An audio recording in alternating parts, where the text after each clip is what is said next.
राम जी के आने की खुशी में सब कोई अपने हिसाब से कुछ ना कुछ ज़रूर कर रहा है। तो अगर कोई भी खुशी की चीज़ है और हम मीठा ना बनाएं तो वो खुशी हमेशा अधूरी ही रह जाती है। तो राम जी के आने की खुशी में चलिए आज हम भी एक मीठा डिश राम जी के नाम पे ही बना रहे हैं। तो अब उसकी मेकिंग देखेंगे और ये डिश आपको देखने में कैसी लग रही है मुझे प्लीज़ कमेंट करके ज़रूर बताइएगा। वैसे ये राम जी को मीठा में क्या पसंद था मुझे ये भी नहीं पता है, लेकिन आज राम जी के नाम पे आज उनका दिन है, आज 22 जनवरी का दिन है। तो आज उनके लिए ये डिश ये स्पेशली है। तो सबसे पहले हम लोग एक बर्फ़ी ले लेंगे, उसको अच्छे से कद्दूकस करके और ये अगर आपके पास सूखा नारियल हो तो नारियल को भी अच्छे से कद्दूकस कर लेंगे और फिर इसके बाद थोड़ी सी चीनी ले लेंगे। उसके स्टफिंग के लिए हम लोग ये रखेंगे। तो इसके लिए जो इसका स्टफिंग होगा हम लोग ये एकदम बारीकी बारीकी कर लेंगे स्टफिंग की, मतलब हम लोग को भरने में आसानी हो। अब देखिए जो मेरा स्टफिंग है ये बिल्कुल तैयार हो चुका है। अब हम लोग चावल का आटा लेंगे और उसे फिर इसके बाद थोड़ी थोड़ी गुनगुनी पानी से ये अच्छे से ये सौन लेंगे, ये मतलब कि एक नाइस डो ये बना लेंगे। हम लोग को डो को गीला नहीं करना, अगर गीला डो हो जाएगा ना तो ये पिलपिला हो जाता है। मेरा डो हल्का गीला हो गया था तो ये पिलपिला टाइप का हो गया था। तो आपको डो को ये एकदम भी गीला नहीं करना, आप एकदम अच्छा से ये नॉर्मल डो बनाइए और फिर और इसको आप जितना हो सकता है उतना हाथ से मसलिए मिलाइए, जिससे ये होगा कि जो जो हम लोग का स्टफिंग है वो अच्छे से भराएगा। देखिए मैं जल्दी जल्दी भर रही थी और फिर उसके बाद ये मैंने सोचा कि पहले मैं भर लेती हूँ, फिर उसके बाद ये इसको दूध में डालूँगी। अभी क्या था कि सुबह का समय था और बहुत सारा काम भी था। आज तो ऐसे भी घर का पूजा करना है, साफ़ सफाई करना है और फिर उसके बाद ये खुद को नहाना है, बच्चे को नहाना है, मतलब बहुत तरह का काम था आज। आज समझिए कि हमारे यहाँ दिवाली ही है, हमारे यहाँ पूरे हिंदुस्तान में दिवाली ही है। तो दिवाली के दिन भी ऐसे कितने काम होते हैं।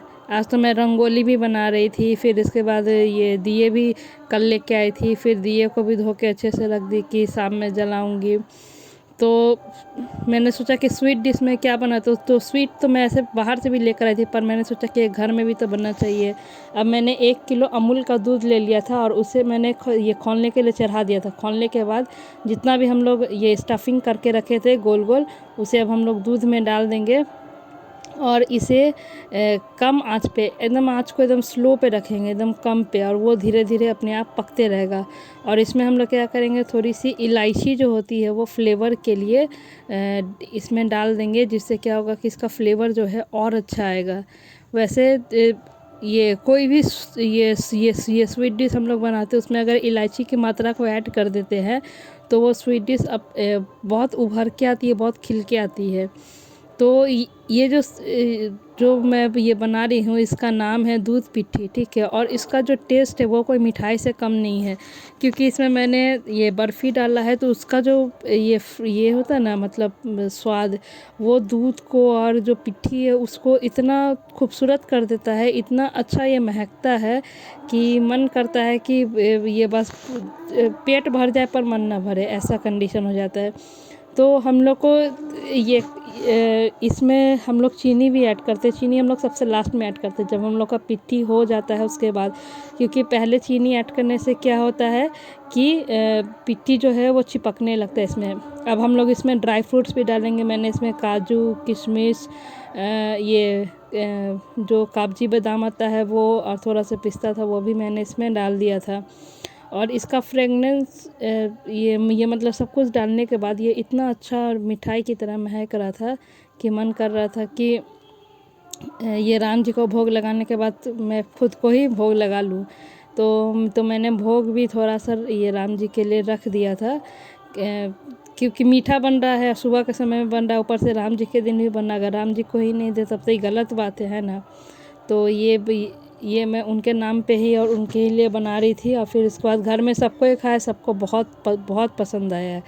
आप भी अपने यहाँ ये चीज़ ज़रूर बना के देखिएगा। ये डिश बहुत अच्छी, बहुत स्वाद वाला डिश है और ये कोई भी बना सकता है, क्योंकि चावल का आटा तो ऐसे भी हम ये मार्केट में ईज़िली अवेलेबल होता है, और आप चावल के आटे में ही बनाना, उसके अलावा और कुछ मत यूज़ करना, क्योंकि जो फ्लेवर चावल का आटा दे सकता है वो फ्लेवर किसी चीज़ में नहीं आएगा, ना ही आटा में, ना ही सूजी में, ना ही मैदा में।